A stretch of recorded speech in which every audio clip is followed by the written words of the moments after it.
நடிகை த்ரிஷா அவர்கள் தமிழ்நாட்டிற்கு இன்னொரு ஜெயலலிதாவா அப்படின்னா, ஏன் எதற்காக அப்படி சொல்லியிருக்காங்க அப்படின்னா, அரசியல் குறித்து அவங்க ஏதோ ஒரு விஷயம் சொல்லியிருக்காங்க. அதனால இப்ப எல்லோருமே இப்படி கேட்க ஆரம்பிச்சுட்டாங்க. என்னவா இருக்கும் அப்படின்னு வீடியோக்குள்ள போய் பார்த்து தெரிஞ்சுக்கலாம். தமிழ் சினிமாவினுடைய டாப் நடிகைகள்ல ஒருவராக திகழ்ந்து வரக்கூடிய நடிகை த்ரிஷா, கருப்பு உள்ளிட்ட பல படங்கள் நடிச்சிருக்காங்க. கடந்த 20 ஆண்டுகளுக்கும் மேலாக சினிமா துறையில பயணம் செய்து வராங்க.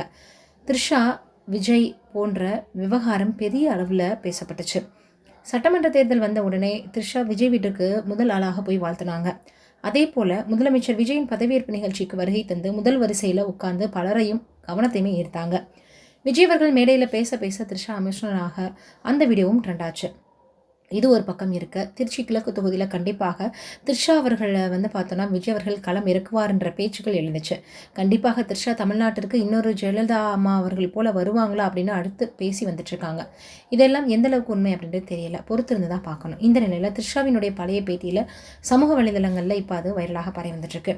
அதாவது பொன்னியின் செல்வன் பட ப்ரொமோஷன் நிகழ்ச்சியின் போது அவரிடம் அரசியலுக்கு வருவீங்களான்னு கேட்கப்பட்டப்போ அதற்கு த்ரிஷா அதற்கெல்லாம் வாய்ப்பே இல்லை, நான் அரசியலுக்கு வரமாட்டேன், அரசியல் பற்றி எனக்கு எதுவுமே தெரியாது, அதனால நான் எதுவுமே செய்ய முடியாது அப்படின்னு சொல்லியிருந்தாங்களாம். இப்படி இருக்கக்கூடிய சூழ்நிலையில் இப்போது த்ரிஷா அவர்கள் இந்த மாதிரியெல்லாம் பார்த்திங்கன்னா தேர்தலினுடைய முடிவுகள் வரும்போதும் சரி, அதே போல் விஜய் அவர்களுடைய பதவியேற்பு விழாவிலையும் சரி, அவங்க கலந்துக்கிட்டது மிகப்பெரிய அளவில் சர்ச்சை கிளப்பி இருந்துச்சு. அதில் அவங்க எமோஷனல் ஆனது மிகப்பெரிய அளவில் இன்னுமே பார்த்திங்கன்னா ட்ரெண்டாக ஆரம்பிச்சிச்சு அந்த வீடியோ.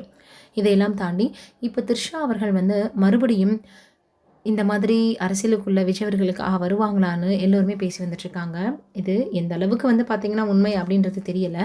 இந்த சூழலில் இப்போ த்ரிஷா மற்றும் விஜய் அவர்களை பற்றி தான் சமூக வலைதளங்களில் மிகப்பெரிய அளவில் நிறைய பார்த்திங்கன்னா எல்லோருமே இதை ட்ரெண்டாக்கி வந்துட்டுருக்காங்க. சோஷியல் மீடியாக்களில் ரொம்பவே வைரலாகவும் பரவி வந்துட்டுருக்கு.